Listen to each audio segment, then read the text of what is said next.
Third part हमारा क्या है, छिपी हुई ख्याति।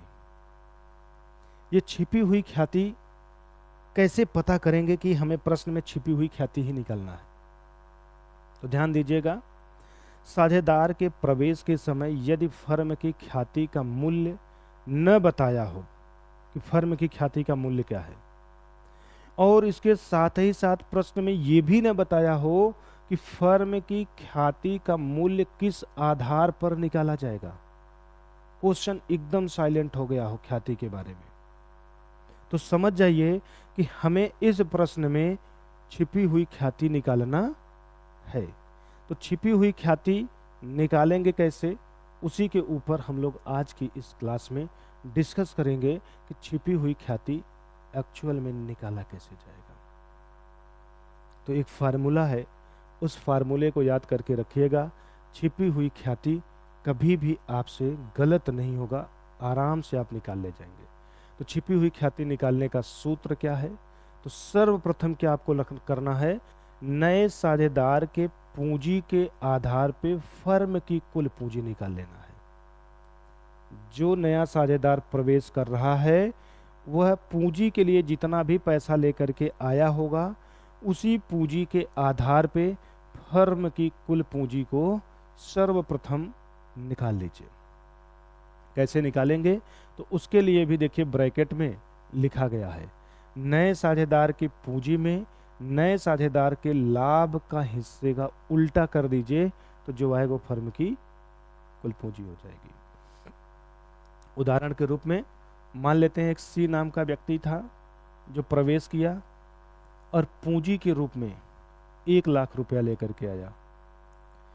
1 लाख रुपया पूंजी के रूप में लेकर के आता है और उसको लाभ में जो हिस्सा मिलेगा वो 1/5 भाग मिलेगा। मतलब नए साझेदार को प्रवेश के समय पूंजी के रूप में 1 लाख रुपया लेकर के आना है और उस साझेदार को लाभ में 1/5 हिस्सा मिलेगा। तो ये नए साझेदार के देखिए पूंजी दे दिया और उसका लाभ में हिस्सा दे दिया। अब आपको इसी नए साझेदार के पूंजी के आधार पर फर्म की कुल पूंजी निकालना है। तो क्या करिए, इसी 1 लाख रुपए में मतलब नए साझेदार के द्वारा लाई गई पूंजी में गुणा कर दीजिए, उसके लाभ का जो हिस्सा है उसी का उल्टा करके, मतलब 1/5 को उल्टा कर दीजिए, तो माने 5/1, 5/1 करके गुणा कर दीजिए, तो जो वैल्यू आपको पता चलेगा वो फर्म की पूंजी हो जाएगी नए साझेदार के पूंजी के आधार पे। तो हम बोलेंगे नए साझेदार के पूंजी के आधार पे फर्म की कुल पूंजी का मूल्य कितना आ गया, 5 लाख रुपया आ गया। ये आप 5 लाख रुपया यहाँ पे रख देंगे। तो सर्वप्रथम आपको नए साझेदार के पूंजी के आधार पे फर्म की कुल पूंजी ही निकालना पड़ेगा। इसके बाद उसमें से माइनस क्या करना रहेगा, तो माइनस करना है पुराने साझेदारों की समायोजित पूंजी। प्रश्न में समायोजित पूंजी के बारे में बोला भी नहीं रहेगा। समायोजित पूंजी निकाली कैसी जाएगी, तो सबसे पहले हम जानते हैं समायोजित पूंजी आखिर कहते किसको हैं।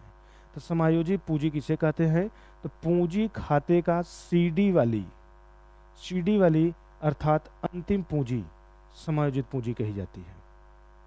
ऐसे भी नहीं समझ में आया तो दूसरा समझिए, आप सभी लोग साझेदारों का पूंजी खाता बनाते हैं।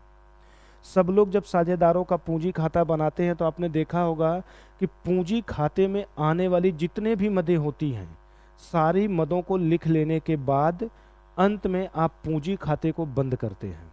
और जब पूंजी खाते को बंद करते हैं तो पूंजी खाते के क्रेडिट और डेबिट दोनों साइड का टोटल करके डिफरेंस वैल्यू निकालते हैं। जो डिफरेंस वैल्यू आती है उस डिफरेंस वैल्यू के सामने पर्टिकुलर में आप लोग टू बैलेंस सीडी ही करके लिखते हैं। टू बैलेंस सीडी ही करके लिखते हैं। तो जो टू बैलेंस सीडी की वैल्यू होती है उसी को ही हम लोग कौन सी पूंजी बोलते हैं, तो आंसर होगा समायोजित पूंजी। तो कहने का मतलब साझेदार के प्रवेश के समय अगर ख्याति का मूल्य नहीं दिया है तो वो मूल्य निकालते समय आपको समायोजित पूंजी की जरूरत पड़ेगी। और समायोजित पूंजी कैसे निकलेगा, तो साझेदार का पूंजी खाता बना करके उनकी अंतिम पूंजी निकाल लीजिए, उसी को समायोजित पूंजी कहेंगे। वो समायोजित पूंजी फर्म की कुल पूंजी से क्या कर दीजिए, माइनस कर दीजिए। इसके साथ ही साथ जो नया साझेदार अपने हिस्से की पूंजी लेकर के आया है उसको भी माइनस कर दीजिए।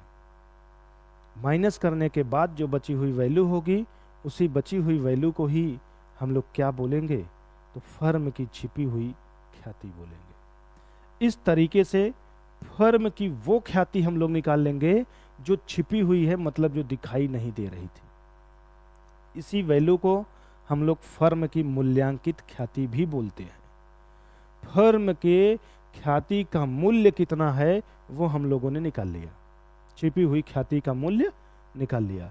तो छिपी हुई ख्याति के ही मूल्य को क्या बोलते हैं, फर्म की मूल्यांकित ख्याति। अब इसी मूल्य में आपको बस देख लेना है कि नए साझेदार का कितना हिस्सा बनता है, क्योंकि नया साझेदार ख्याति के रूप में कितना पैसा लेकर के आएगा ये प्रश्न में नहीं दिया है, वही हमें निकालना है। तो नए साझेदार को कितना पैसा लेकर के आना पड़ेगा ख्याति के रूप में, अगर ये जानना है तो जो भी फर्म की छिपी हुई ख्याति आएगी, उस फर्म की छिपी हुई ख्याति में नए साझेदार का लाभ का जो हिस्सा है, नए साझेदार के लाभ का जो हिस्सा है उसी से गुणा कर दीजिए, तो नए साझेदार के द्वारा लाई जाने वाली ख्याति की राशि का पता चल जाएगा। कैसे, वो भी देख लेते हैं। मान लेते हैं ये वैल्यू 2 लाख रुपए आया, ये वैल्यू 2 लाख रुपए आया, छिपी हुई ख्याति 2 लाख। तो आपको क्या करना है, छिपी हुई ख्याति की जगह पे 2 लाख वैल्यू रखिए, गुणे नए साझेदार के लाभ का हिस्सा। तो नया साझेदार 1/5 के लिए आया था, अभी उदाहरण लेकर के देखे थे, विभाजित करेंगे तो आ जाएगा कितना, 40,000। तो हम बोलेंगे नए साझेदार के लाभ के हिस्से की जो ख्याति है वो कितनी है, 40,000 है। और जब ये वैल्यू पता चल जाएगा तो इसी से हम लोग लेखांकन एंट्री पास कर देंगे। लाने की एंट्री, बांटने की एंट्री, निकालने की एंट्री, ये सारे कॉन्सेप्ट आपको समझाया गया है ख्याति के लेखांकन में।